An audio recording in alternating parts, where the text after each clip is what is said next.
Okay, now I'll share my screen, and as always, whoops, that's it there. Do you want to do it or do you want me to do it, Brian? Have you got it there? Because Yeah. I should be able to, I'll make you a co-host. Where, hold on, let's stop doing mine. Is that it? Right, managed it, well done. There we go. Okay, so this year I have taken on the very prestigious role of the ambassador for Kids Out for District 1010. Sort of talked myself into it by asking questions, but I'm very glad I did. It's a very worthwhile charity to be supporting, and obviously we did the Kids Out Day this year, which made lots of children very happy. I'm just looking how to see how to move this on now, as it doesn't want to play. If you click on slideshow, Dawn. That's it. No, that's okay. I've got it.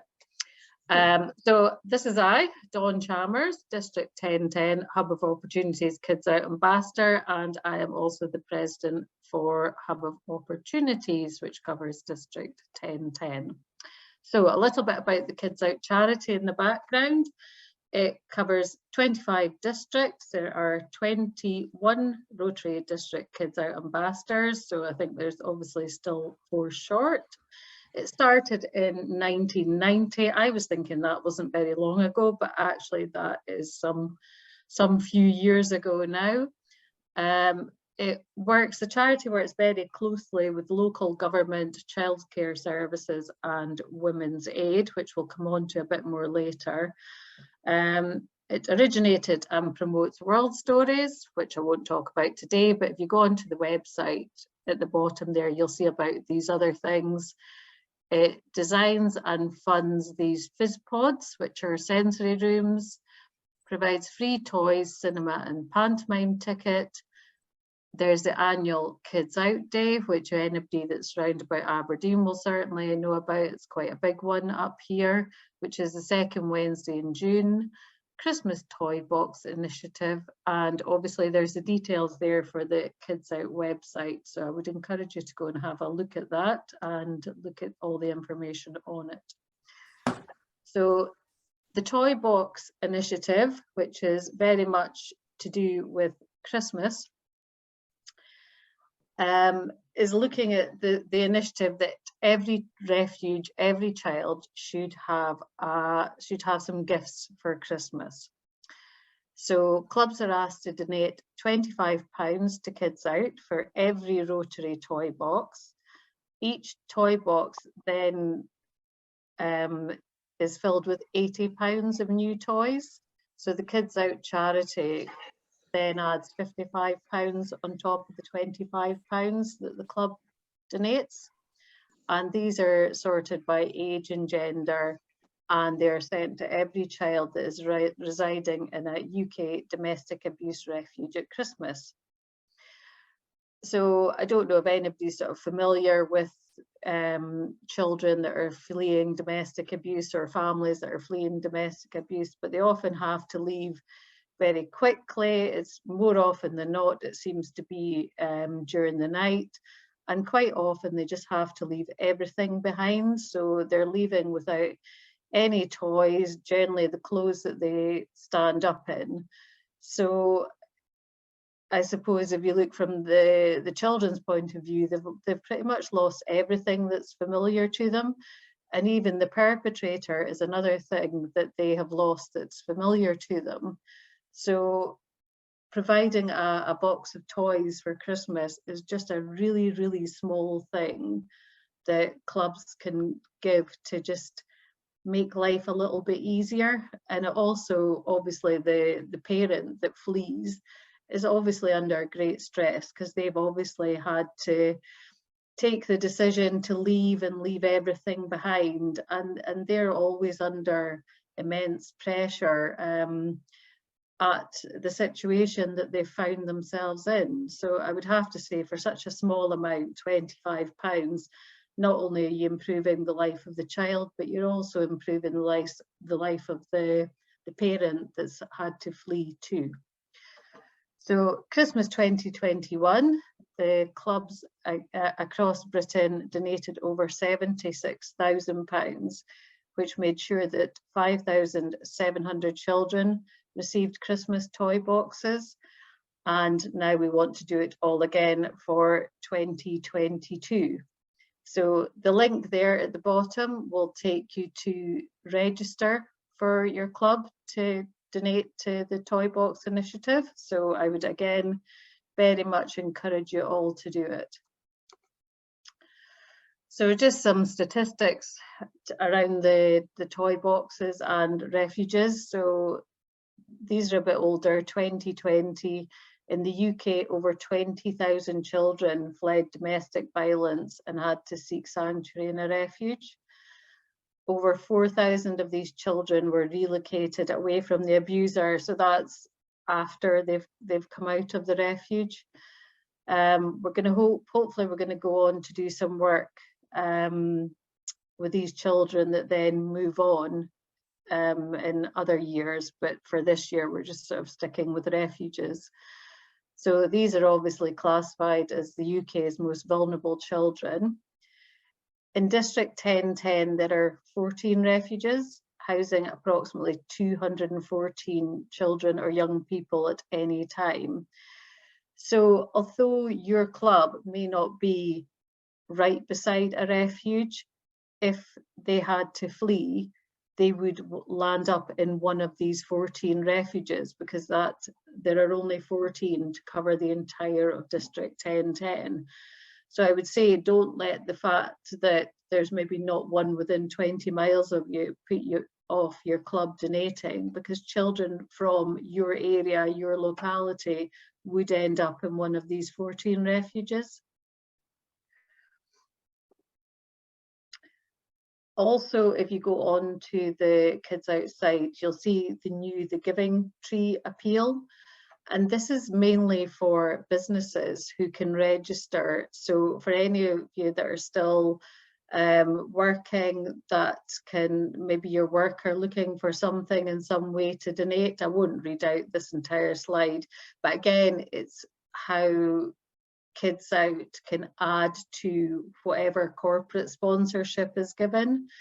So this is another thing, if you can maybe encourage, if your workplaces are looking for a new charity to support, by all means give them the details for the Giving Tree so they can go on and have a look. I think the cut-off date for Rotary for the Kids Out toy box for this year would be around the second week of December. So ideally by the end of November you would want to have your money in, but they can stretch it to the end of December. Anything after that will go towards next year's. So moving on to the National Rotary Kids Out Day. And the Kids Out, this Kids Out Day gives an opportunity for children through mental or physical disability, family or monetary circumstances would not normally be able to enjoy experiences which most of us take for granted, that we're able to supply for our own children, grandchildren. So some local statistics: in 2022 there were 9 Kids Out events in District 1010, and this catered for a total of 1,456 children, which is quite considerable just coming out of COVID, that we were able to arrange that for this year. So these were held in Perth, St Andrews, Stirling, Aberdeen, Kirkcaldy, Broughty Ferry, Blairgowrie and Glenrothes. And I think these ranged from sort of 2 children up to almost 400 children in the bigger ones. So historically, the Kids Out Day has been held on the second Wednesday in June. However, it does not have to be held on that day now. So if your club is interested or wants to join up with other clubs to create one, you can actually run it at any time of year. So there's a subsidy, which is £5 per child, and they provide baseball caps for the children and all the helpers. If your club's interested, I would say you can join in with one that already exists, or come and have a look how the other ones run, and then maybe replicate it in your own area. But there's plenty of people to help you, and I'm sure your area governors, district governors would certainly help you get one off the ground if you were interested in running one of these. And the Kids Out days are a great way to publicise what Rotary do. We then, holding one of these events, we partner with lots of other organisations in the local area. So then everybody becomes aware of Rotary. They're often publicised in the press and online. So it's a great way to show how wonderful Rotary is and the things that we do, and to attract new members in too. So that is my Kids Out presentation. If anybody has any questions. Can I say thank you very much to you for that, Dawn? That was great. I saw one question come up, Dawn, and it was from Neil, and he was asking, Neil can join in if he wants, in the toy boxes, could there be books? I think that's the question you asked, Neil, in the chat. It is, yes. I wasn't in any way critical. I think it's a brilliant idea. Yeah, no, not at all. But when I saw the array of toys, I thought, great, could we put a book in there too? Just one, you know, that was all. No, I'm absolutely sure that books and sort of more educational things go in. Just to add, since I took this on in the past month, my club has been sort of really pushing this. Everybody in the club has been mentioning it to people, businesses, and in the space of a month, we have managed to collect enough for 58 toy boxes, and that's just the Hub of Opportunities alone. So once you start speaking to people and you explain the situation, it's amazing. You know, it doesn't have to be your own club members that are constantly putting their hand in their pocket. My friends have donated, club members' friends have donated, we've had donations from businesses. So we're already over a third of the way there to provide in the boxes that are needed for this year. So I've just encouraged all the other clubs to join in with us. Thanks very much for that, Dawn. I appreciate that. Are there any other questions? I don't see any hands up at the moment. So thank you, Dawn. I'm actually going to ask if we could hold Sarah Ann's bit till the end, just to try and keep us on time. So thank you very much. That was very useful. I hope you all noticed the lovely tiara that's on Dawn's head. She's sporting that for a particular reason. She might like to tell you why. Well, I was told if I wore my tiara this evening, I would be given another 2 boxes. So I'm quite prepared to wear a tiara for another 2 boxes. Thank you very much. I appreciate all of that, Dawn. It was very informative, and I'm sure it'll spur some people into action. I was going to say it later on, but I think I'll say it just now. We need to remember that these days in clubs, there's not a rep for every single thing. So there might not be a community rep. So if you have heard things tonight, make sure when you go to your next club meeting, especially we've heard from Dawn, you know, you go back and feedback what you've heard tonight. Thank you very much, Dawn. I'm going to move on now to Neil himself, who's going to talk a bit about the gavel, and time allowing, we'll hear a bit more later on from Neil as well. So over to you, Neil. Thank you, Morag. I was going to share my screen, but to be honest, it's just a single page, so I'll just read it if that's okay. I hope that's all right. It's really just talking about this year's gavel for 1010 district.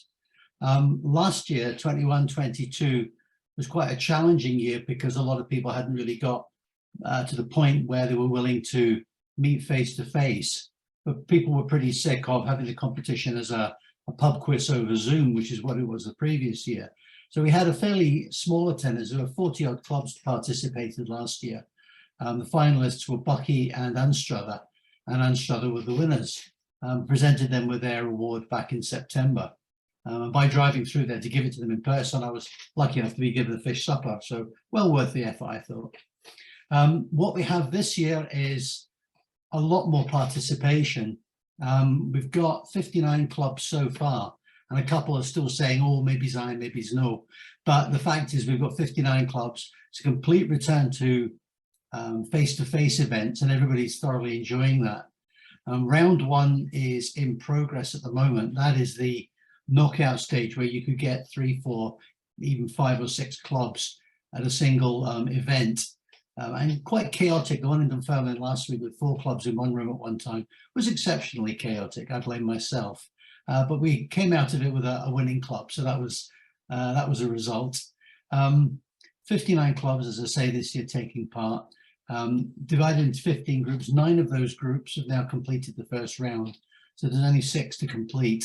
And basically I've tasked them on round 1 complete before Christmas. Last season, round 1 was completed by about the middle of March. So we've had a lot more time to prepare and a lot more time to get people involved. Consequently, there's been more involvement. And the feedback so far is everybody is thoroughly enjoying the competition and the return to normal. I think there's a lot of interest in doing other similar competitions. We just don't have a format as yet. But I attended a pub quiz thing, a fundraiser with Dunfermline last Friday at a local rugby club. And we raised £1,400 for our charity fund just by getting people in a room, in a bar, and having a pub quiz. And the opportunity to do that with several clubs involved. Again, it's a different kind of engagement, but again, it gets people mixing because we can now. It gets people engaged and meeting others. So I think there's quite a lot of opportunity there for more of the same. But that's really it for the gavel at the moment. And if there's any questions or anything about that. Thanks very much for that, Neil. Our club, I'm in obviously the Rotary Club of Leven. Sadly, our gavel attempts this year have not been great, but I think I've not managed to any of them yet. I will be at the next one, but I certainly know, you know, the joy people get from meeting up on an occasion like that, and the same as you're talking about, Neil, in a pub quiz is great to have that mix again in a social way, as opposed to something you know, more focused or formal in a Rotary meeting itself, perhaps. So I really appreciate that, Neil. I hope time will allow for you to join in with me again later on. So thanks for that for the moment, Neil. I'm now going to hand on to Malcolm. Evening, Malcolm. Before you came in this evening, Malcolm, I did make the point to everybody that while you sit here in the community team with me talking about environmental issues, your work related to the young environmentalists sits under the team, the youth team, which is led by Steve. So I just wanted to make that point clear. Malcolm and I had a chat last week and he said, would I make that clear at the start? So Malcolm, if you're happy, I'll hand over to you now to do your wee bit. Thank you very much. Thanks, Maura. Brian, can I share my screen?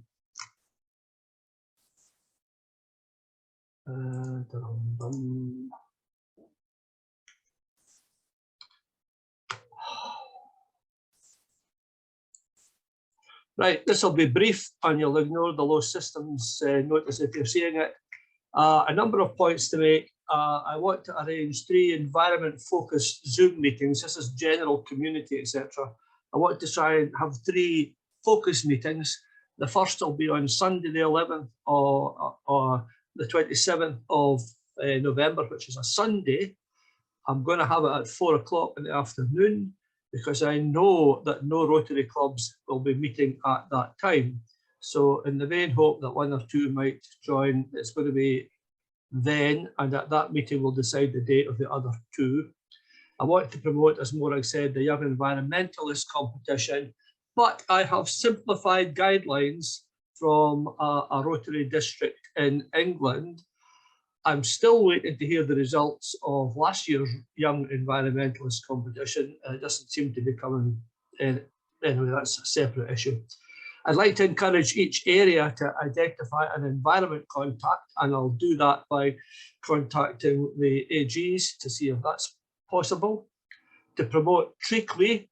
Treacly is the website where if you pay £4 a month and walk 5,000 steps a day, a mangrove tree will be planted in Madagascar to try to offset climate change. And I know that President Ken is very keen on that. Also, the Solvatin Water Project in crude terms, it's a jerry can with a solar panel on the front of it. And that purifies water and brings purified water to African communities who otherwise wouldn't have that facility. District has allocated, if they're remembering, £3,000 for grants to clubs for environmental projects, and it would be a grant of up to £300 per club per project. And if you don't spend it all, then more clubs can get access to it. And again, I'll talk more about that on the 27th. To promote Operation Pollination, which is a Rotary scheme to try and encourage, as it says, pollinators. And finally, to promote the Environmental Sustainability of Rotary Action Group, ESRAG. ESRAG is a global organisation with 13 what they call chapters, groups worldwide. And being worldwide, one of the challenges is to find suitable times to meet. So I have a meeting tomorrow morning at 6 AM to talk about ESRAG membership. But the beauty of this forum is you don't see what I'm wearing below the screen. So I can get on with my nightie at 6 AM and do the half-hour talk and then go back to bed. Right, that's 5 minutes, Morag, I think. If there's any questions. Thank you very much for that, Malcolm. I can't see the whole screen at the moment. I'll just scroll down and see if anybody has got hands up to ask any questions. I don't see any at the moment. There is something in the chat. I'm just going to have a wee look at that. That's from David. We'll come back to that. David can maybe answer, talk about that in a minute or two, if that's all right. Steve's got a question. Right, sorry. Right, Steve, thank you. Yes, on the Tree Clear campaign, is it open to non-Rotary members? Yes. And is it £4 per tree or is it £4 to register? It's £4 a month. A month, right, got it. However, there's also a free option that you can join it and you can walk. If you walk for 5 times 5,000 steps in a week, then that also plants one tree. But I thought it was a way of offsetting my carbon footprint to actually pay. Well, because I was in early, I came out, it's less than £4, but it's only £4, if you know what I mean. And it gets you out and it makes you walk and it's good for your health. Mm-hmm.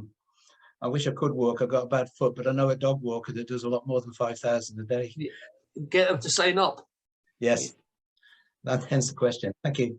Thank you. So easy to do, because so many people, since, especially I would say since lockdown, have started to get out and about and walk, and it would be so easy for them to do, make such a big difference, as you say, offsetting your carbon footprint. Malcolm, I really appreciate that. Thanks very much for that. I'll just emphasise a point I made at the beginning of the meeting again, which is those of you that are here tonight won't necessarily be going back to a club that has a person that takes on responsibility for the environment. So please say to your club, feedback what you've heard tonight, you know, and if you've not heard about Treacley yet, or you think about something else, like, oh, I want to find out about that watering can with a solar panel, you know, if you can share some of your enthusiasm from what you've heard from all of the speakers this evening, please take it back, because Malcolm is really trying his very best to get some representatives from each of the areas in the district so we can build up a team. So I would appreciate you sharing the enthusiasm you've heard from the people tonight so far. We've got David, who will also be enthusiastic, and you could share that with your clubs when you go back. I'd appreciate that as well. Thank you. Morag, I'll put that slide on the next 1010 vision so that people will have a copy of it. Right, I'll maybe speak to you about that just at the end, Malcolm, because I'm about to submit an article to Vision, so we'll talk about that just at the end. If you hold back, that'd be great. Thank you. So thank you very much. And we're now going to hand over to David Fryer, who I am his successor, or trying to be. So David is kindly now going to speak to you on work many of you have maybe heard about before, related to carers. So over to you now, David. Thank you. Morag, Neil's got his hand up. If you could. Oh, apologies. Neil first. Sorry, Neil. I didn't see that. My fault. Okay, sorry. It took me a couple of minutes there to find out how to put my hand up. But now I know. It's a question to everybody presenting tonight. Is there any way the presentations could be shared? because I have seen a couple of things so far I'd like to take back to my club. I can't write that quickly, so if we could actually get copies, that would be really handy. I'm going to ask that question of Brian, because my Yeah, skills are much more limited than The anybody else here. recording will be processed and put on our YouTube channel, and we'll send out a link to it. What I can also do is, when I send out an email giving everybody the link, is if there's anything else anybody wants put on that email as well. So, but yes, people will be able to watch you can watch it in slow motion and pause the screen to read the slides. Copy things down. Is that okay, Neil? Yeah, I think so. Okay, David, now over to you if that's okay. Thank you very much. Okay, thank you, Maura. Evening, folks. Unpaid carers is what I want to spend a few minutes on. Nothing new in communities, but a couple of years ago, Rotary took an initial RGBI interest in this, but that approach wasn't felt to be appropriate within a Scotland context, and therefore it was agreed that the 3 districts in Scotland would take a closer look in our communities, and particularly what Rotary and communities have been doing to look at projects and needs of unpaid carers. We have since developed a good set of networks across the care organisations, and some very good contacts have been made there and shared information and helped inform us. Now, whatever the figure is now, it's much worse than it was at the end of COVID, which was much worse than it was at the beginning of COVID. And roughly 1 in 5 at the very least of families who are within 100 yards of you will have an unpaid carer commitment within their family. You just stop and think about it. Who you know, family, friends, somebody's looking after somebody, and that's become very much a norm. And the focus of what we've been looking at is the unpaid carers. It's where folk do it because there's love, care, and commitment within a family or a friendship setting. And there's good commitment by a number of care organisations. Tonight is an opportunity to be here, to have the chance to say, meeting number 4 in the Zoom group discussions is tomorrow night. And I took the opportunity to put that message and the link into the chat room early so that it's there as part of a record that can be carried forward. Tomorrow night, we've got the focus on education and employment. If it's bad enough for everybody, it's even worse if you're a carer and an unpaid carer. And what's been quite an eye-opener for us is the carers aren't just adults. There are carers as young as 5 in the primary schools. And I and others have tested this with school contacts, and each head teacher, if you ask them, do you know who the kids are who are caring? And they all nod, and they all say there's a significant number in each and every one of our schools. It's not geographically limited, it's everywhere from the biggest city to the smallest islands. So tomorrow night, we've got an opportunity. We're hearing from 2 very passionate and committed care professionals who have got a particular focus around employment and education. And this week, across the UK, across the 4 nations, it's Carers Week. This week, in a Scotland-wide context, there's the Carers Parliament.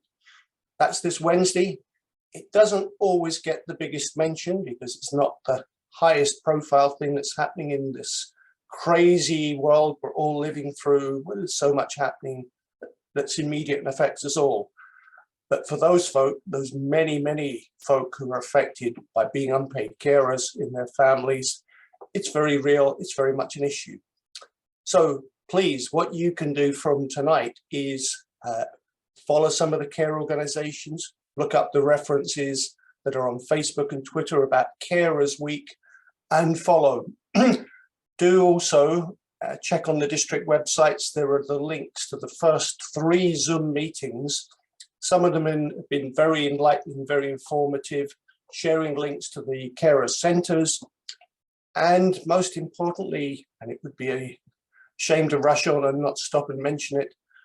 Some excellent Rotary projects have been discovered as we explored and made some links. I can mention quickly Rotary in Fife, some of the things that Jim Houston's outlined that the Association of Rotary Clubs in Fife have done. Great project in South Queensferry, and there are others. Classic Rotary, great project, light hidden under a bushel, but very much community focused and very much the values of Rotary coming into play in terms of what those individual Rotarians have done. So please, if you've got a moment and you'd like to just go into the websites, you will find the link, the YouTube links. They are there, they run for about an hour. And it's a format, there's a brief introduction, there's somebody who speaks about the care side, and then there's something about Rotary. So we sought to do this on the basis of information sharing, signposting, and awareness raising. It's amazing some of the stories that have come through where folk, young and old, have just opened up and have told it as it is. Interesting to hear it, fascinating to listen to it, frightening to think about what some folk have just had to accommodate in their lives. And some things Rotary does through direct action, through vocational work, makes a difference, can make a difference. And we gave the example of where some clubs have given a focus to that in their communities, and they develop the initiatives that work, that they feel are relevant to meeting those needs. And we are looking to write more of this up and get that published in the new year. Certainly there's great ideas where Ryla could be doing more to help young carers. And again, good example, Rotary in Fife have done that. The Rotary clubs in Lothian have done some good work on that as well. I think that's probably my 5 minutes, so I'm going to stop there. Thank you very much for that, Neil. Does anybody have any questions they would like to ask of Neil? I've certainly seen an advert on the television recently. I think it's to do with Bernardo's, David, and all of you, which makes you think it's about a young lad who's saying my life is this good, but then you actually see what he has to do before he leaves the house in the morning, you know, and it's heartbreaking to think that children as young as 5 can have these responsibilities. Yes. For caring for parents before they go out to face the day, and can come from such a different start in the day to some other children. And so it's very thought-provoking. It's happening in each and every one of our communities, whether it's some of the more economically prosperous and those that are distinctly affected by poverty and deprivation. Yeah, as you say, it's not in a certain geographical area. It's not related to money. You know, it goes right across the board. So I hope some of you will take that information back to your clubs too. Yourselves perhaps look at the links that David has mentioned that are on the website. Thank you very much for that, David. If I could finish more, one thing, one Rotary club joined one of the Zoom meetings and used that as a speakers event, and then went on and used that for a discussion. I'd like to leave that thought with you as a way you might consider a follow-up. Okay, that's an interesting thought. Thank you very much for that, David.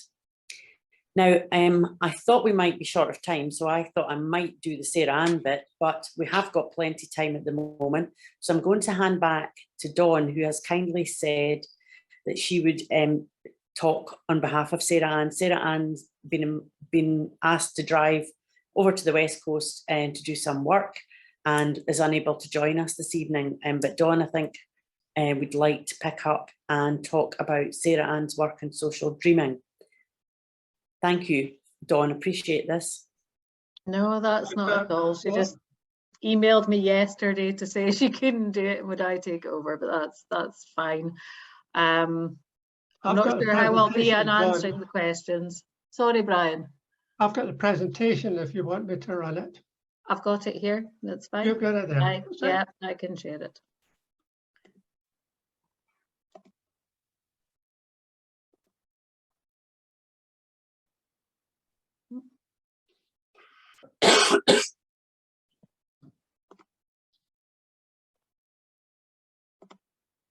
Okay, so this is Sarah Ann's project, social dreaming project. So Sarah Ann is the treasurer for Hub of Opportunities, and we were very happy that this is a project that she pitched to the club, that as soon as we all heard it, we were all very much on board with it. It's really exciting, it's really new, so we're very keen to see it getting off the ground and becoming very much a district project at the same time. So what is social dreaming? So it's a project to ask young people in District 1010 about their hopes and dreams for the future. So that's not to say that if a 17-year-old asks for a new Land Rover, that's what they're going to be given.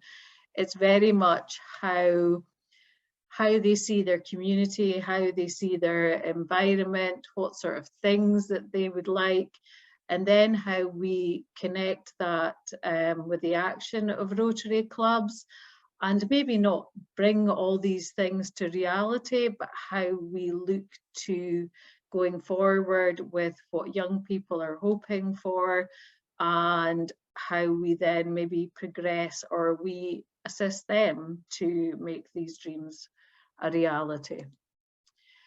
So how will we collect the hopes and dreams? So via a sway with blank billboards that can be written or drawn on. These are then sent back via email or social media. Obviously, it's the young people that complete the sway. They send them back via email or social media. All directors of education in the district have been invited to take part. So far we've had a positive response from Perth and Kinross, Dundee, Angus, Aberdeenshire and Aberdeen City.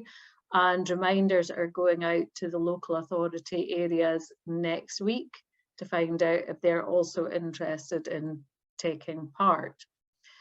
So the next steps are that we're very much looking forward to getting these responses back. And if you have other ways to connect with the young people that obviously isn't through education or any of these other means, then please get in touch and we can send you the sway link for circulation. The email address is up there. We've got a dedicated email address for this project because it's going to be quite considerable. And going forward, we will let you know how to help with collating the responses, and we will be looking to organise an event or exhibition in 2023. There we go. I actually wonder if Alicia Murray, who is here this evening, she has been working quite closely with Sarah Ann on this. So I just wondered if you had anything to add to that, Alicia, about some of the stuff. No, okay, that's fine. That's fine. I'm not sure really how well I can answer any questions on this, but if there are any, I will certainly try my best. See, there's something in the chat just now. No, it's not. It's okay. I actually have a question, and I think it's ridiculous because I come out of education myself, and I'm going to say this, and you'll think, why don't you know that answer, Morag? But it's something I've raised before in my own club when we've been looking for people for RILA. I would say that we have targeted pupils in schools. And I have said, but remember, I'll come back to you 2 questions a minute. Sorry, I see Maureen and Malcolm have questions. I'll come back to you both in a minute. And I have said, remember, there are pupils, there are young people from the age of 16 in college. Are directors of education responsible for colleges or not? And do we do we contact these young people who are not in schools? So The colleges are separate from school system. Totally. Right, okay, thank you. There speaks the inspectorate. We do have contact with one college. So we have one of the members of Hub of Opportunities is director of faculty at a college. Okay, yeah, so we have a bit of an in there. That's good. That's something, but we just can't do everything at once. So we have to do it in bits. Right, that's fine. Yeah. Okay, I almost just feel it's an area that sometimes gets missed out, and these pupils may well have been in, you know, in a school and been asked and have moved on, but I appreciate that, Dawn. There's also so many children or young people that are homeschooled too. So there are other places to look, but we had to start somewhere. Walk, not run. Yeah. Yeah. Okay, thank you, Dawn. Maureen, you've got a question. Can you hear me okay? Yes, can hear you, Maureen, thank you. Sorry, I have a very stupid question. All my questions are always very stupid. They're stupid questions. But could you just remind me, please, what SWAY stands for? Strengths, weaknesses. It's actually this one refers to, it's just a way of feeding back information. So it's like an interactive report, really. All right, okay, that's fine. That's it. Thank you. Thanks, Maureen. Malcolm, you have a question? Yeah, Dawn, I apologise. I was multitasking while you were talking. In other words, I wasn't paying 100% attention. I just hope it wasn't in your nightie, Malcolm, because I'm really struggling to shift that image. I forgot my question now. Did I miss how clubs should register, etc.? I'm thinking of my own club, which has an interact club in the local high school. Okay. And is there a way that we can actually physically sign up for the project, or how's it going to operate? I think, hold on the presentation, was there an email address, or was that? Yes, it's myrotarydream@gmail.com. I wrote it down. I think that's what is that what you mean, Dawn? Yes, that's I'll what I'm type it into looking the at. chat I just don't now. know, Alicia or Paul, you're both on this evening. Do either of you have any thoughts on that, how other clubs can contact us to get involved? I thought the plan was that the directors of education would then be sending it out to the head teachers of the schools, and then it would be up to the schools to then fill it in. So it's probably worth making contact with your school, and I guess it applies to everybody, is just maybe to look out for it. So if they don't get it, then they could probably send an email to that email address, and then Sarah Ann or Alicia could then follow up. But I think it was being pushed from the directors of education to the schools. Okay. But I guess there's nothing lost by encouraging them to actually get the kids to fill it in, and I guess it makes a contact between you and the school as well. If I could just respond to that and say a bottom-up approach where we're getting clubs to promote in their high schools in their area might be far more productive than hoping that a top-down approach from a director of education might stimulate a head teacher, who will then stimulate. I mean, I too was a teacher. Yeah, I guess they come up both ways, don't they? Yes, yes. Hopefully meet in the middle. I agree with that. We've got our local school's head teacher coming to Rotary meeting tomorrow night, and I think it would be worthy of mentioning it there, because it's not one of the, in fact, it wasn't one of the ones on the list, Dawn. So, you know, if there was a way that we could do it from the bottom up, then I see no harm in that either. So hopefully we Morag, you obviously have Sarah Ann's email address, and Malcolm, I suppose you could email that, the email address that's on there, or speak with Morag, and she can, or myself, we can forward anything on to Sarah Ann. Sure. I was actually printing the screen, so I've got the address, so we could do something. Okay, that's absolutely fine. I think the idea is for the information to come in first, and then it will go back out, and then we look at each area or each club area, and clubs can decide whether there's anything that they want to take on from there or what they want to look at. So, but it's very much, it's just something that's brand new, so we're just taking each bit, you know, slowly, and then see how best it works, and then how we replicate that across the district, and indeed how clubs will become involved with it. So yeah. Thank you. Thanks, folks. That actually ties in really well with, I had a few notes written down for myself to use tonight, And it ties in quite well with something that I was going to say. I mean, at the moment, we're very well aware of the challenges across the country in our local communities. We need to listen, I think, to what they say they need, as opposed to us thinking, this is what you need. You know, we'll do this for you. And I think at this point in time, listening in is really important to find out what our communities need.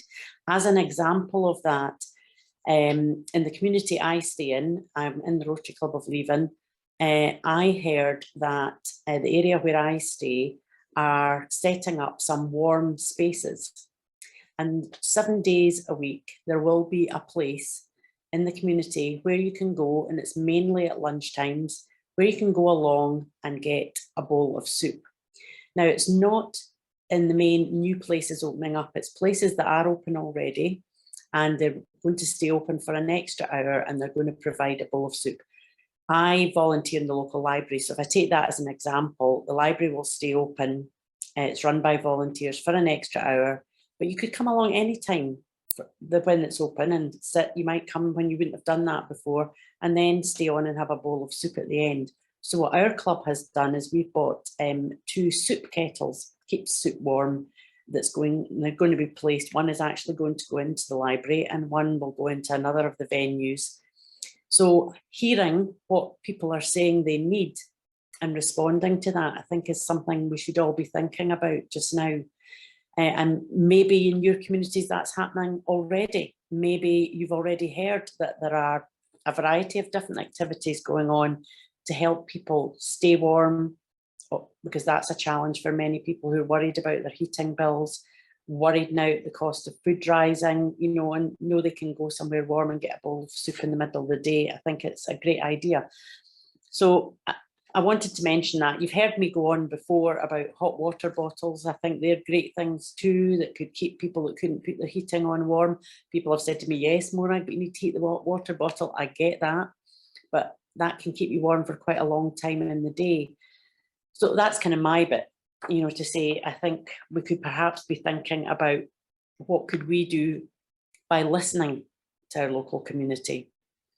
I don't know if anybody would like to say anything about that. I'm going to ask Neil to join in a minute again, because Neil was going to talk a bit just tonight about a couple of things he was going to talk about that's happening in the community where his club operates. But if anybody would like, after you've heard from Neil, to say and share anything that your community, your Rotary Club is doing, is needing at the moment, I'd be pleased to hear that. Neil, over to you for a minute or two. And it will be a minute or two. Thank you, Morag. I'll be brief. Again, it's just a list of things that we've been involved in, but exactly what you said. Go out and talk to the community, go and visit the community, see what's happening, talk to people. On that score, we've probably got 4 or 5 things that we're doing. I will be brief, I promise. The Dunfermline Food Bank initiative has 5 food banks in the Dunfermline area, Dunfermline, Rosyth, etc. They have a central warehouse in Dunfermline and 5 satellite food banks. So what we have is a group of 22 people who are volunteering to support their biannual food drive. This is basically setting up in one of the 3 Tesco stores in Dunfermline and encouraging people to make food donations. We also have 10 further volunteers who are supporting the rota of delivery and collection drivers. So you'd shuttle between collection points like a store and the central warehouse, or between the warehouse and the satellite food banks.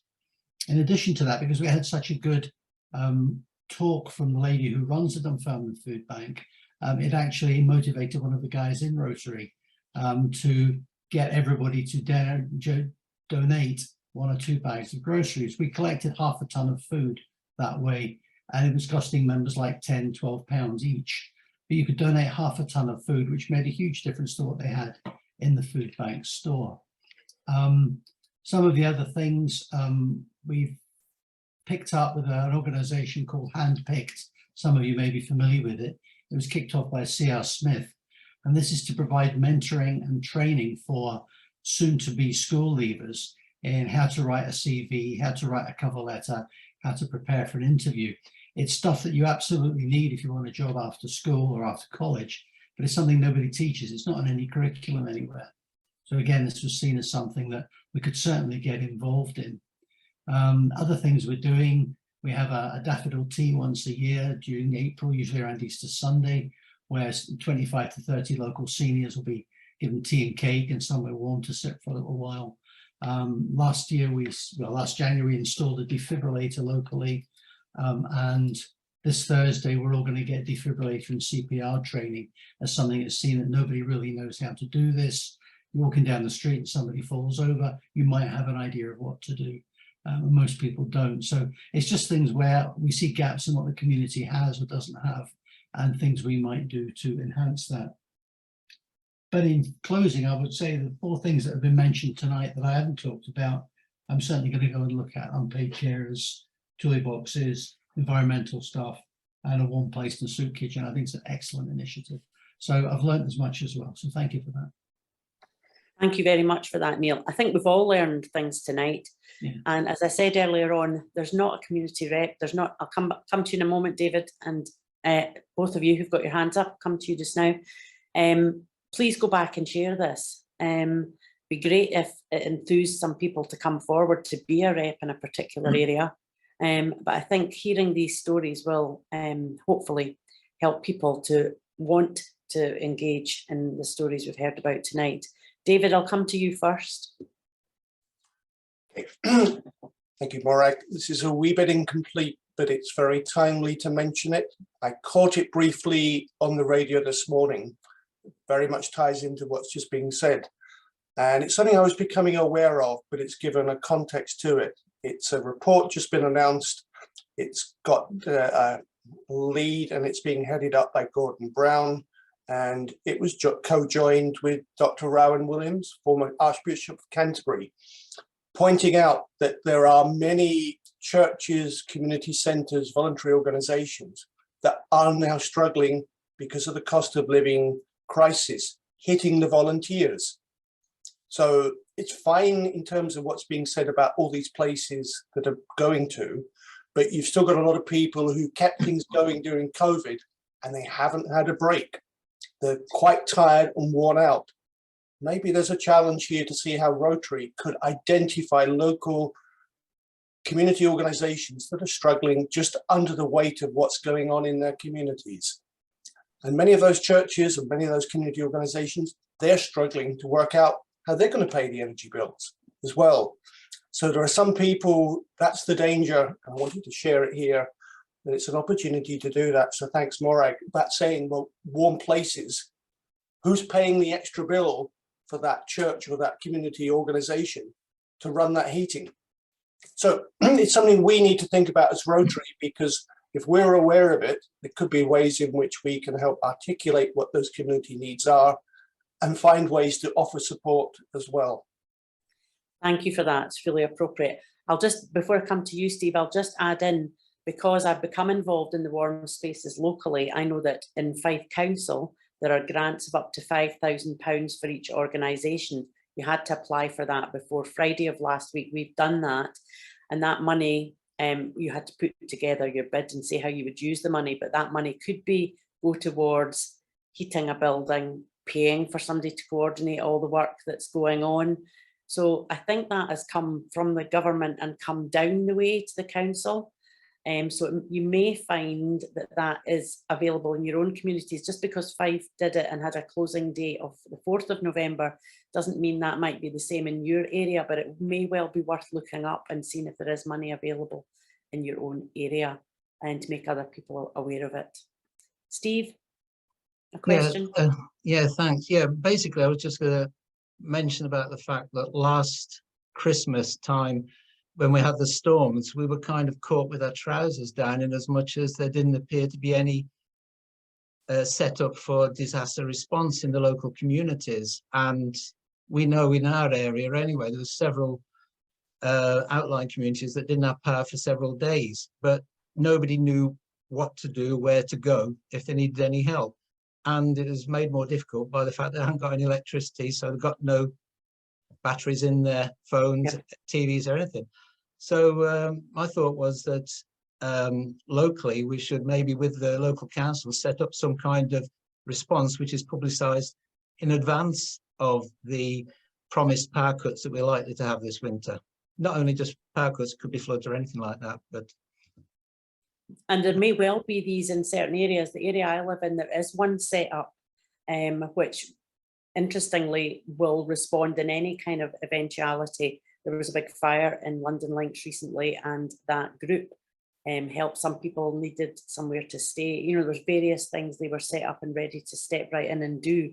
So I totally agree with you, Steve, you know, that thinking about helping to put these things together in communities is really important. So that something's ready in advance and you can be proactive rather than reacting to it. Thank you, Steve. Here comes Brenda. Brenda's from my own club. She'll maybe say I've not said the right thing. I don't know what Brenda. No, I anyway, just wanted, you go, Brenda. I just wanted to add that Okay. the warm spaces, the places are open anyway, and they're using that heating anyway for the majority of the time. It's only that little bit extra time at lunch when we're providing the soup and rolls that the funding is needed for. So it's not as big a deal as you might think, because, you know, we're open anyway. That was all. Just Okay, thanks, Brenda. Yeah, we're not paying anybody's whole fuel bill for half a day. no. Right, I think that's all the questions. I appreciate all of you coming along to listen in this evening. A special thanks to Dawn for covering her work, as well as Sarah Ann's, to Neil speaking about the gavel, and then on to what his own club's doing. Malcolm, I want to have a word with you at the end, if that's okay. Thanks for your information on the environment, and yourself as well, David, on carers. So thanks, folks. I think we've more or less stuck to our hour. We've just gone over it by a couple of minutes. Thanks very much for your attendance. I hope you saw all the emails, addresses there. Don't hesitate to get in touch at any time if you've got any questions, and enjoy the rest of your evening. Stay warm and cozy.